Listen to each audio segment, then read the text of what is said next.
of science, and they have to be followed as meticulously as we are following the directions of scientists for our material prosperity. It will take ages for prophets and for great mystics to add to the teachings that are available to us in the Bible, in the Quran, in the Vedas, in the Bhagavad Gita, or in the discourses of Buddha. So the story of Adam and Eve and the serpent, we have to look at it carefully.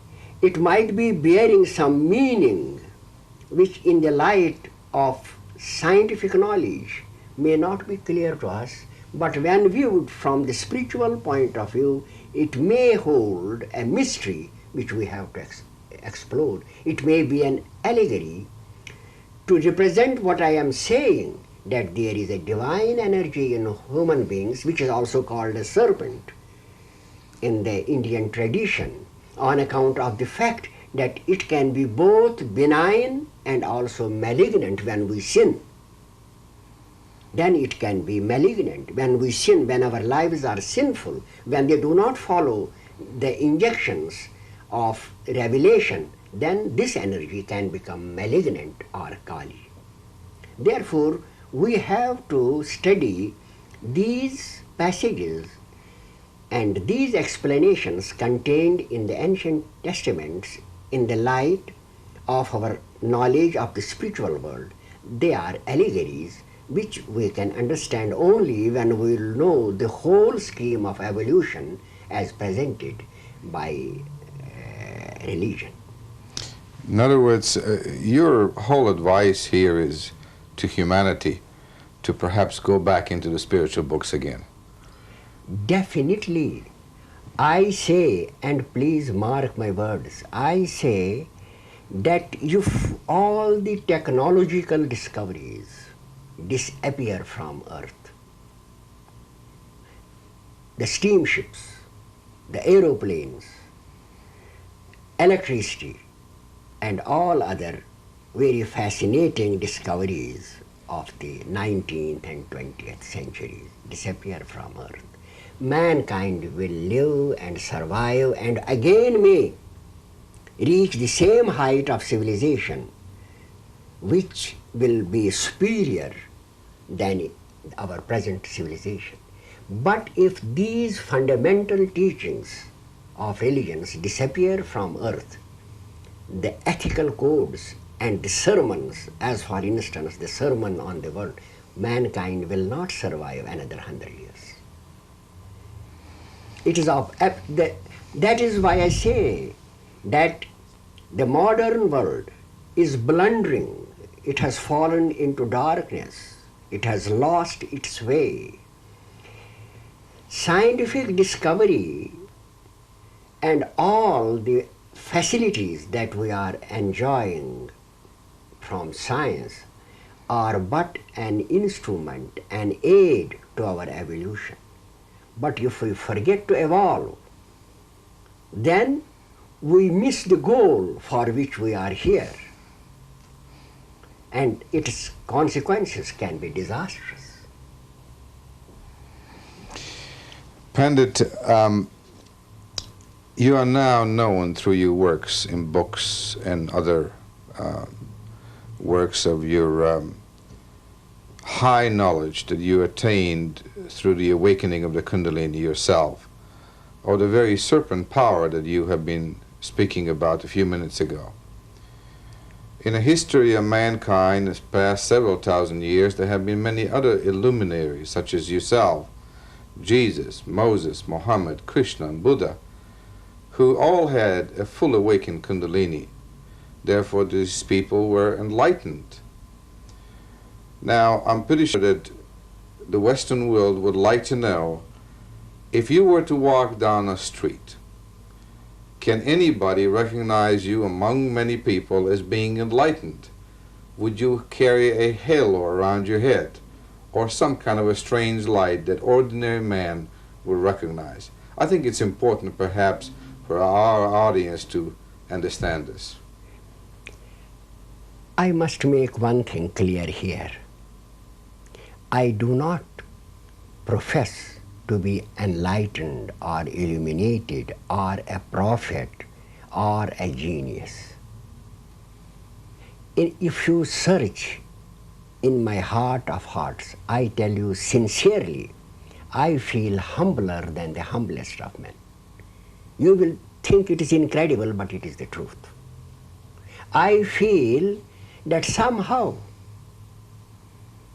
by some strange freak of fate, a certain change was made in my system by which I entered another dimension of consciousness which was not present up till my 34th year. And this sense and this new position, instead of adding to my pride or giving in me the thought that now you are enlightened, is humbling me down.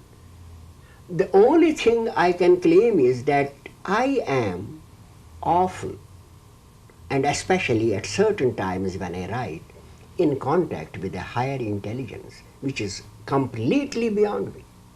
I am just a humble servant, just a human being, just a small creature. Because when I compare myself to this glory, to this splendor, all my human vanity, my human pride and my ego, they are humbled to dust. Therefore, I never think that I am enlightened. And when you come to Kashmir and you are in my family, you can see that I live just like an ordinary human being. Perhaps you will not distinguish me from other people. And even now I say that so far as worldly knowledge and intellect and other things are concerned, I am perhaps average. I have no pretensions, no thought of anything supernormal or paranormal. What I am giving out comes from a higher intelligence. I am merely an instrument fashioned by fate through no great efforts of mine. I am telling you my heart. One thing I can say, that this change in me has brought some new knowledge which I want to share with the world. And this knowledge is that there is in the human brain a chamber, a dormant area which can be awakened, and this awakening leads to a new kind of perception that has been the experience of the mystics and the prophets. One then comes in contact with another world of life, another world of intelligence, another ocean of consciousness. And that experience is so staggering, so overwhelming, so joyful, and so invigorating and exhilarating that nothing on the earth compares to it. I do not lay claim to anything else. And as far as your question about illumination, I can say that the most prominent test of illumination internally will be to give knowledge that is beyond intellect and that is not known to mankind. This will be the first test of an illuminated consciousness. As far the external appearances are concerned, there will be a charm in the personality of such a person. Humility, love, compassion, Catholicity. And such a person would not be too much addicted to the world or have ambitions or have desires. He will be satisfied with the inner treasure that he has got.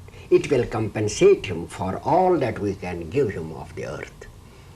But if he walks in a crowd, you will see a human being. Normally, without any sign, he will have two eyes, he will have a nose, he will have a face, he will have a body, just like as an ordinary man has. Just as you cannot pick up a genius from a man of very ordinary intellect in a crowd, in the same way it is not possible for you to pick up a religious genius, an illuminated person from the ordinary human beings.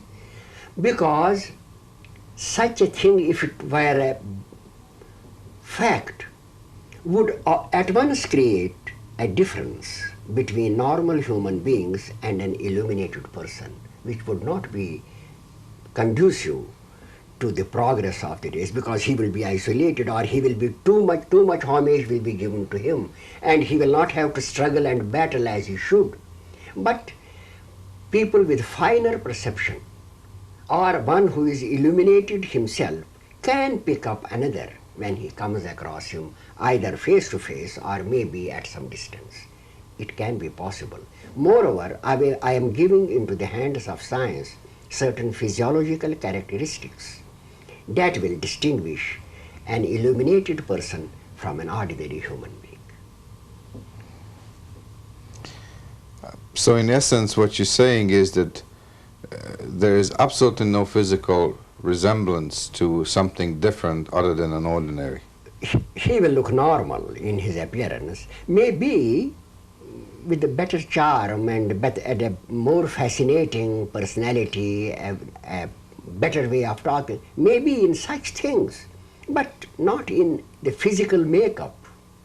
I mean, not any particular sign in the body outwardly that can show him.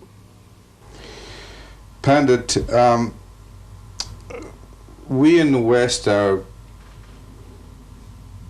terribly concerned, at least a lot of people are, as to the conditions of the world which is in today, in one particular aspect. And recent statistics shows that human sexuality is almost becoming bizarre in a sense of turning inward and against an unhealthy attitude. And it shows that a lot of people are considering transsexual operations because they are very unhappy in life, changing their particular sex organs for whatever it is physically through operations. There shows in statistical data that in the last 20 or 30 years, homosexuality has increased about 10 times in the last 20 or 30 years. To what do you contribute these factors? And if so, would you care to comment on, are these healthy or natural occurrences?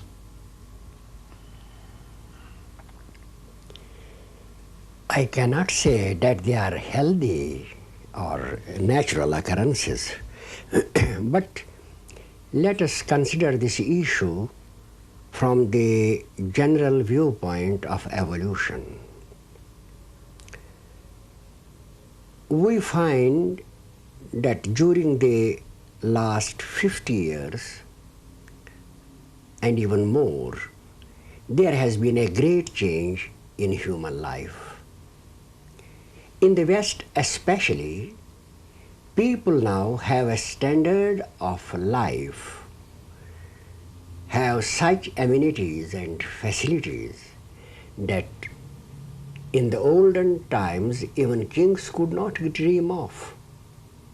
Cars, even planes, palatial homes, air conditioning, television, telephone, and all that modern science has been able to devise. But in spite of this fact, we find that mental disorders are on the increase. I have been told that while the physical ailments, we can find